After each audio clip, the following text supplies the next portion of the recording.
সবৰে প্ৰশ্ন হৈছে মোৰ ফৰ্চুনাৰ গাড়ীখনক লৈ যে মই এজন সাংবাদিক হৈ পেলাই মই ফৰ্চুনাৰ গাড়ী ক'ৰ পৰা ল'লোঁ, সেইটোৱেই প্ৰশ্ন সবৰে।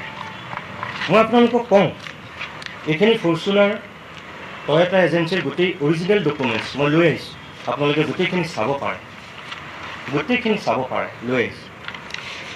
ফৰ্চুনাৰ গাড়ীখন মই যেতিয়া লৈছিলোঁ সেই সময়ত গাড়ীখনৰ দাম আছিল, ফৰ্চুনাৰখনৰ দাম আছিল 27,76,000 ফৰ্চুনাৰ গাড়ীখনৰ দাম।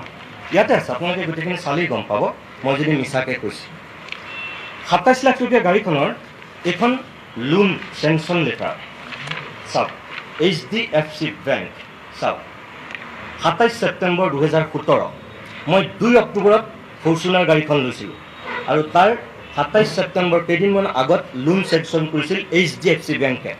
ইয়াত চাওক, আৰু লোন চেংচন কৰিছিল কিমান? 15,67,061 টকা। এই আপোনালোকে চাওক। তাৰপাছত যিখিনি বাকী থকা পইচা 27 লাখ টকীয়া গাড়ীখনৰ মই প্ৰায় 16 লাখ টকা যিহেতু মই লোন পাইছিলোঁ, মোৰ দৰমহাই যিমানলৈকে পাৰে মই সিমানলৈকে লোন লৈছিলোঁ। আৰু ফৰ্চুনাৰখন লোৱাৰো এটা সুকীয়া কাহিনী আছিল, মই কেতিয়াবা আপোনালোকক ক'ম, মই আজি নকওঁ। মই ইন'ভা ল'বলৈ যোৱা মানুহ আছিল। মোৰ একমাত্ৰ ছোৱালীজনীৰ সপোনৰ কাৰ হোৱাৰ কাৰণে মই সিদ্ধান্ত সলাই মই ফৰ্চুনাৰ লৈছিলোঁ। সেই সময়ত মোৰ প্ৰতিদিন গোষ্ঠীৰ মেনেজমেণ্ট আৰু মোৰ শ্ৰদ্ধাৰ জয়ন্ত বৰুৱা ডাঙৰে মোক কিছু সহায় কৰিছিল। তেখেতে কিছু সহায় কৰিছিল আৰু বাকীখিনি পইচা মোৰ আছিল। এই দুয়োজন ব্যক্তিৰ মিলি মই ফৰ্চুনাৰ গাড়ীখন লৈছিলোঁ। গতিকে 5 বছৰলৈ মই লোন লৈছিলোঁ। এই আপোনালোকে চাব পাৰে, HDFC বেংকৰ এখন কাগজ পত্ৰ, এইখিনি অৰিজিনেল ডকুমেণ্টছ মই লৈ আহিছোঁ।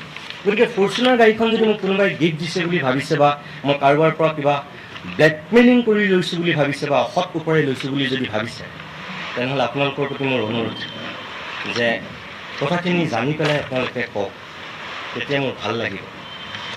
এয়া ফৰ্চুনাৰ গাড়ীৰ অধ্যায়।